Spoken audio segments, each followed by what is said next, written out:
El Niño ప్రభావంతో సాగు ఆశలు సన్నగిల్లి దిగాలు పడిన కృష్ణా డెల్టా రైతులకు ప్రభుత్వం తీపి కబురు అందించింది. పట్టిసీమ ఎత్తిపోతల ద్వారా పోలవరం కుడి కాలువకు సాగునీరు విడుదల చేసింది.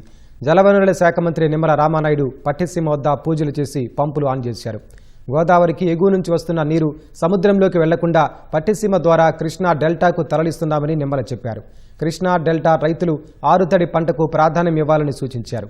ముందు చూపు నిర్మాణాత్మక ఆలోచన కలిగిన చంద్రబాబు ముఖ్యమంత్రిగా ఉంటే ప్రజలకు ఎలాంటి మేలు జరుగుతుందో చెప్పడానికి పట్టిసీమే ఉదాహరణ అని తెలిపారు.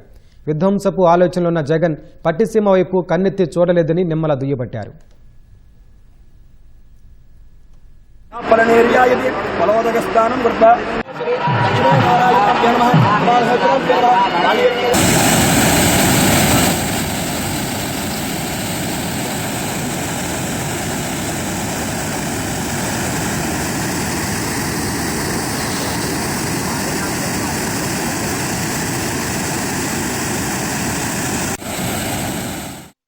ఆల్మెట్టి నుంచి ప్రకాశం బ్యారేజ్ వరకు ఉన్నటువంటి కృష్ణా నదిలో ఈ సంవత్సరం ఫస్ట్ టైం నీరు వస్తుంది అని అంటే అది గోదావరి వరద నీరు పట్టిసీమ నుంచి వస్తుంది అంటే అది చంద్రబాబు నాయుడు గారి యొక్క విజన్. 56,000 క్యూసికల్ నీరు ప్రప్రదంగా ఈ సంవత్సరం గోదావరికి ఇన్ఫ్లో వస్తుంది అన్న వెంటనే రాత్రి పోలవరాన్ని టచ్ చేస్తే, ధవళేశ్వరాన్ని టచ్ చేస్తే వెంటనే చంద్రబాబు నాయుడు గారి యొక్క ఆదేశాలతోటి ఇవాళ పట్టిసీమ ఆన్ చేసి, తాడిపూడిని ఆన్ చేసి ఈ పట్టిసీమ నీరు 8,000 క్యూసిక్లు.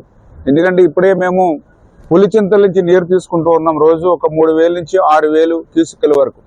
ఈవేళ 8,000 క్యూసిక్లు కూడా ఈవేళ కృష్ణాకి యాడ్ అవుతుంది. కాబట్టి వెస్ట్ కు సంబంధించినటువంటి కెనాల్ 15వ తారీఖున వాళ్ళకు కూడా గేట్లు ఓపెన్ చేసి వాటర్ ఇచ్చేటువంటి విధంగా ముందుకెళ్తున్న విషయాన్ని ఈ సందర్భంగా తెలియజేసుకుంటూ, ఫ్యూచర్ లో ఈ గోదావరి ఇన్ఫ్లో ఎట్లా వస్తుందో, కృష్ణా నుంచి అసలు పైనుంచి అసలు వచ్చేటువంటి అవకాశం ఉంటుందో లేదో కూడా అనిశ్చితంగా ఉన్నటువంటి పరిస్థితిని రైతులు కూడా తక్కువ నీటి యాజమాన్యంతో పంటలు పండించేటువంటి ఆరుతడి పంటలకే ఎక్కువ ఈ సంవత్సరం ప్రాధాన్యత ఇవ్వాలి.